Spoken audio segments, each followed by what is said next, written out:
Tanyakan kepada anak-anak generasi 90-an apa rivalitas yang paling ngetop di era tersebut, dan jawabannya pasti Nintendo dan Sega.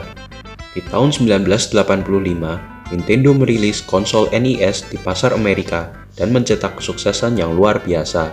Banyak rival-rival Nintendo di Jepang, termasuk Sega, ingin mengekor kesuksesan Nintendo, tetapi mereka semua kurang berhasil. Faktor utama dari kesuksesan Nintendo di pasar Amerika adalah seorang maskot yang populer, Mario. Sang plumber dari Italia ini memikat hati semua gamer, dari muda sampai dewasa. Bahkan hingga hari ini, nama Mario masih sinonim dengan video game. Sadar bahwa salah satu kunci utama kesuksesan adalah maskot yang menarik, setiap pesaing Nintendo berusaha menciptakan ikon mereka masing-masing. Ini termasuk Sega.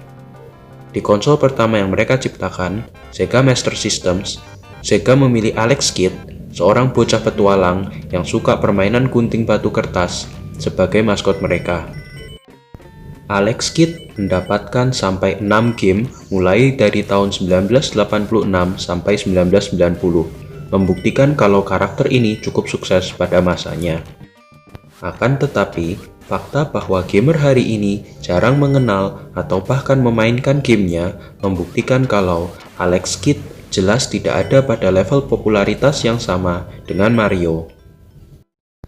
Sega lantas menugaskan trio Yuji Naka, Hirokazu Yasuhara, dan Naoto Oshima untuk menciptakan ikon baru bagi Sega untuk bisa mengokohkan posisi konsol Genesis sebagai penantang Nintendo.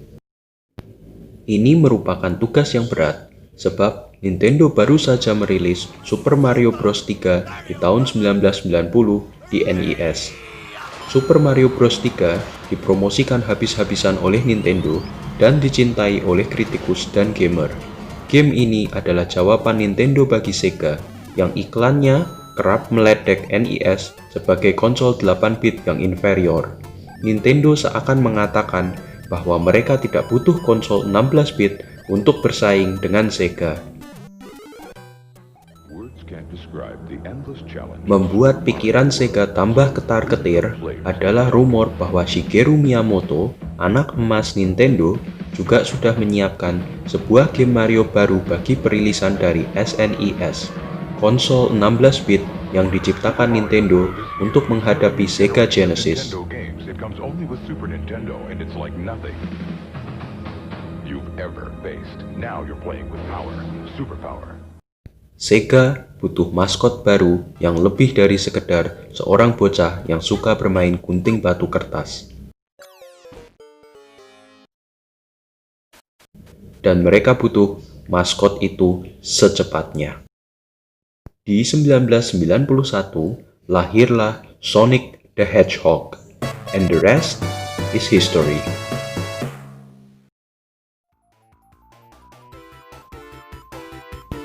Saat Sonic dirilis oleh Sega di tahun 1991, industri video game benar-benar dibuat terhenyak-akannya. The Blue Hedgehog dengan cepat menggantikan Alex Kidd menjadi maskot dari Genesis, dan ia menjadi antitesis dari Mario. Bila Mario lamban dan gemuk, Sonic melesat cepat dan tak pernah sabar. Bila Mario is safe for the whole family, Sonic is for the cool kids.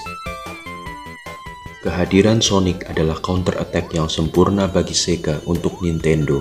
Hype akan konsol baru Nintendo, SNES, jadi tidak seberapa terdengar gaungnya karena media massa turut kesengsem dengan Sonic. So, what's next? Sega pasti akan bergerak cepat untuk langsung menciptakan sequel guna mengkapitalisasi kesuksesan Sonic, bukan? Ternyata tidak. Politik kantor yang ribet di Jepang membuat Yuji Naka, sang programmer utama game Sonic, tidak mau lagi bekerja di Sega. Dia keluar. Ketika Sega of America mendengar kabar ini, mereka sangat shock. Mark Cerny yang bekerja di Sega of America dan adalah sahabat dari Yuji Naka cepat-cepat menelpon sang programmer dan memintanya untuk kembali bekerja di Sega. Berkat bujukan Cerny, Yuji Naka akhirnya bergabung lagi dengan Sega. Kali ini ia bekerja di divisi Sega of America dengan janji bonus gaji yang lebih besar dan dilindungi dari politik kantor Sega Jepang. Selain Yuji Naka, Cerny juga sukses menggait Hirokazu Yasuhara, yang berarti ia mampu membawa dua anggota utama dari game Sonic pertama untuk bekerja di proyek sequelnya. Naoto Oshima tetap bertahan di divisi Sega Jepang dan menggarap proyek game Sonic miliknya sendiri. Game hasil garapannya nanti bernama Sonic CD dan dirilis untuk platform Sega CD, sebuah add-on untuk Sega Genesis. Setelah Yuji Naka dan Hirokazu Yasuhara bertemu kembali di Amerika, mereka pun mulai brainstorming konsep dari sequel Sonic. Sonic 2 awalnya direncanakan memiliki konsep time travel, di mana Dr. Robotnik kembali ke masa lampau dan melakukan kekacauan, sementara Sonic harus mengejar dan menghentikannya. Yuji Naka dan tim programmer Sega juga mulai menciptakan berbagai zona-zona baru yang akan dijelajahi oleh Sonic, baik untuk zona yang ada di masa lalu, masa sekarang, sampai ke masa depan. Satu hal lain yang hendak dimasukkan oleh Yuji Naka di dalam game ini adalah pemain kedua. Mario punya Luigi sebagai tandemnya, sehingga Sega pun ingin memberikan seorang tandem bagi Sonic. Diadakanlah lomba internal dalam tim Sega untuk menciptakan sidekick bagi Sonic.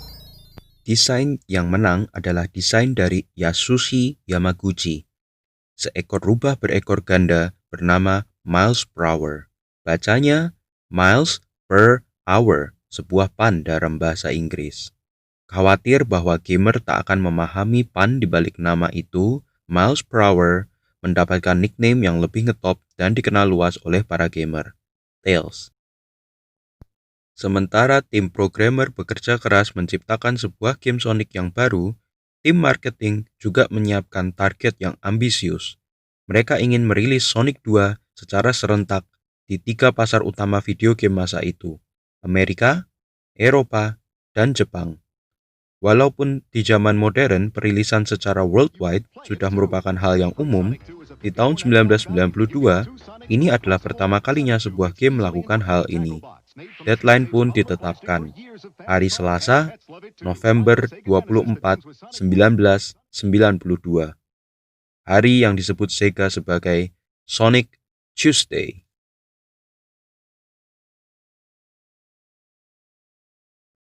Sonic the Hedgehog 2 dirilis di Sega Genesis pada Selasa bulan November 1992 dan disambut dengan kesuksesan yang luar biasa.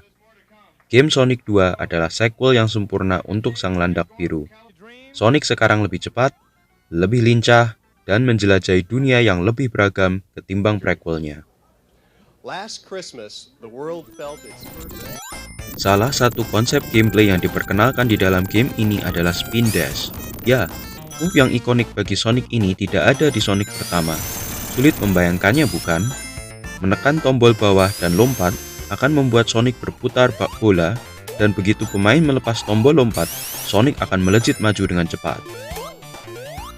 Tambahan ini nampaknya sederhana, tetapi mampu mempengaruhi desain dunia di Sonic 2, sebab gamer sebagai Sonic sekarang tak perlu mundur, lalu berlari jauh-jauh untuk mendapatkan momentum melewati berbagai lanskap yang sudah disiapkan oleh para programmer. Adanya Spin Dash membantu flow game ini lebih mengalir, sekaligus memberikan penekanan pada konsep Sonic itu sendiri, yaitu speed alias kecepatan. Checkpoint di dalam game ini sekarang memiliki fungsi ganda, sebagai tempat restart petualangan kalau Sonic mati, dan sebagai jalan masuk ke dalam bonus stage. Bonus stage dalam game ini dirender dalam animasi 3D, sesuatu yang membuat para gamer terkesiap ketika memainkannya pertama kali. Apabila gamer menyelesaikan sebuah bonus stage dengan sukses, mereka bisa mendapatkan 1 dari 7 Chaos Emeralds yang tersebar di dalam game. Berbeda dengan prequelnya di mana mengumpulkan Chaos Emeralds tak lebih dari bonus semata, di dalam game ini Sonic bisa berubah menjadi Sonic emas setelah mengumpulkan semua Chaos Emeralds.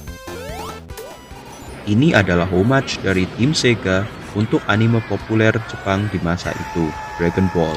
7 Dragon Ball dan 7 Chaos Emerald, Super Saiyan berambut emas, dan Sonic yang semua bulunya berubah menjadi emas. Kebetulan? I think not. Tails sendiri hadir sebagai kompatriot yang terus menemani Sonic selama perjalanannya, membuat ia berbeda dengan Luigi.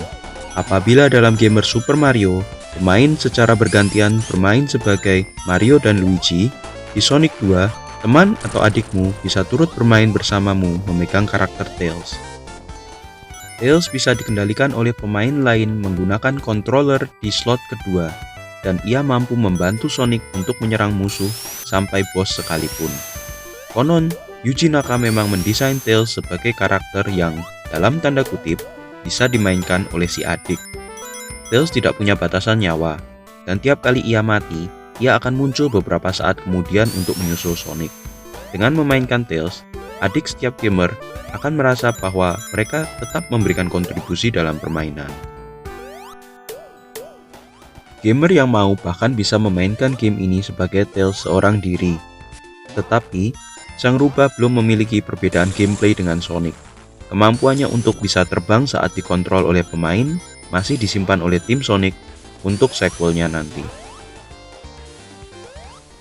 Mengingat Tails sekarang adalah sidekick Sonic yang paling dikenal, Sega telah benar-benar sukses memperkenalkan sang karakter kepada massa. Ya, sekarang Sonic tidak sendiri lagi. Ia punya seorang sahabat yang selalu mengekornya, Tails. Karena game ini diburu oleh deadline untuk bisa dirilis di November 1992, tim developer Sega tidak bisa merealisasikan semua rencana yang ada dalam konsep mereka. Konsep time travel di dunia Sonic 2 misalnya, harus dihilangkan dari game ini.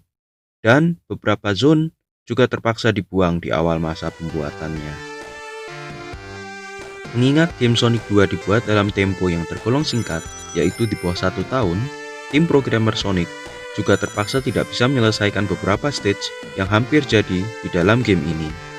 Ada sebuah area tersembunyi bernama Hidden Palace Zone yang sudah setengah dibuat, tetapi tak bisa diselesaikan karena terbentur deadline. Lucunya, area ini masih ada di dalam cartridge Sega dan bisa diakses gamer dengan cara-cara khusus. Di masa depan, area ini akhirnya diselesaikan oleh fans dan dimasukkan oleh Sega dalam port Sonic 2 di platform mobile.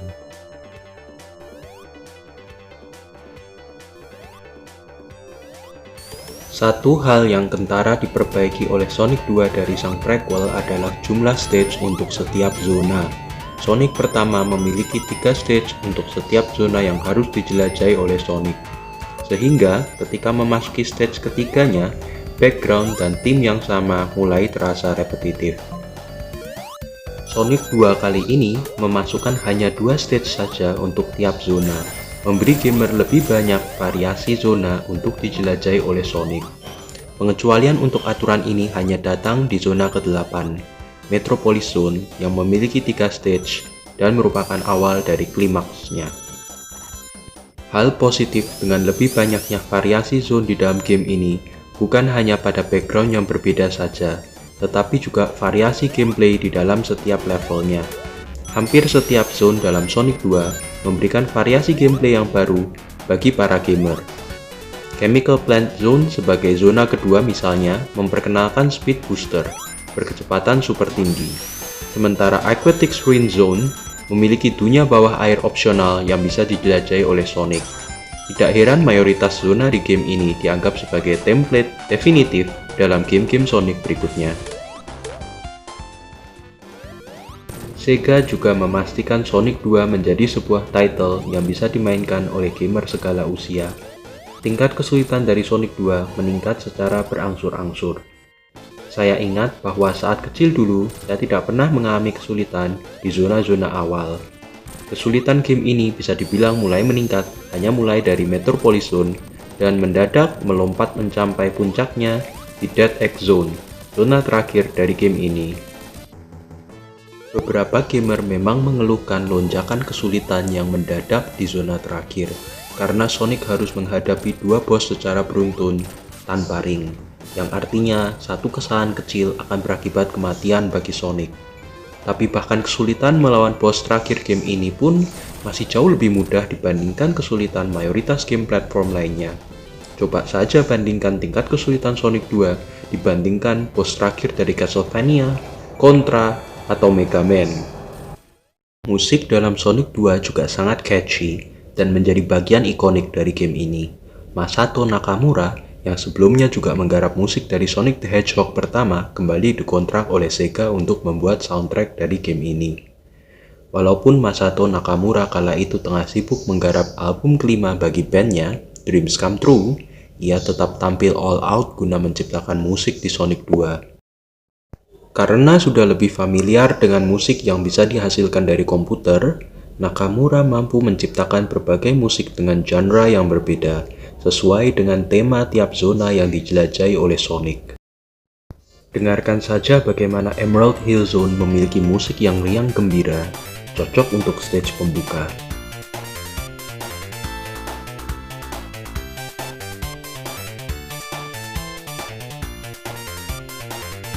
Lantas, kontraskan dengan aroma musik jazz di Casino Night Zone yang menggambarkan kesenangan bermain di dunia malam.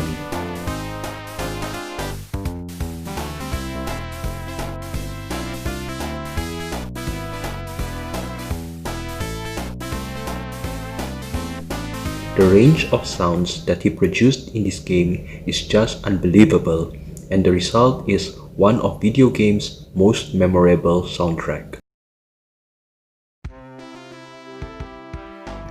Sonic the Hedgehog 2 memiliki tempat yang spesial di hatiku. Saya pertama kali mengetahui soal Sonic melalui tabloid anak-anak fantasi. Saya tercengang melihat walkthrough game Sonic 2 dituliskan secara detail oleh Kak Bun dalam rubrik Taktik Games. Itulah sebabnya ketika orang tua bertanya saya mau beli apa, saya menjawab dengan yakin, Sega Genesis. Dan saya mengambil Sonic 2 sebagai game pertama dalam bundle paket konsolnya. Saya sama sekali tidak menyesali keputusan itu. Sonic the Hedgehog 2 adalah game 2D platform definitif yang saya mainkan di masa kanak-kanakku. Jangan salah, saya memainkan game Super Mario Bros, Super Mario Bros 3, Super Mario World, Donkey Kong Country, Sonic pertama dan ketiga, serta seabrek game 2D platform lainnya, sebab genre tersebut memang salah satu favoritku. Tetapi tidak ada satupun di antara mereka yang saya mainkan sesering saya memainkan game ini. Beberapa gamer Sega masih kerap memperdebatkan entry Sonic mana yang terbaik, dan pilihan biasanya jatuh antara game ini atau Sonic CD. Entah karena nilai nostalgia atau bagaimana, saya jelas ada di kubu yang memilih Sonic 2. Flow dari game ini bisa dibilang sempurna. Kamu bisa memainkan game ini dengan pelan, untuk mencari tahu bejibun rahasia yang diselipkan para developer di setiap stage-nya. Atau kamu bisa ngegas dan menyelesaikan tiap stage-nya secepat mungkin. Tim di balik Sonic 2 sudah mendesain game ini supaya cocok dimainkan dengan berbagai gaya playthrough. Sonic 2 juga merupakan Sonic yang paling sukses dan terjual sebanyak 6 juta kopi di seluruh dunia. Sebuah angka yang sangat fantastis pada masanya. Game ini meruntuhkan stigma bahwa Sonic hanya seorang one-hit wonder. Oh no, Sonic is not an accident. He's here to stay.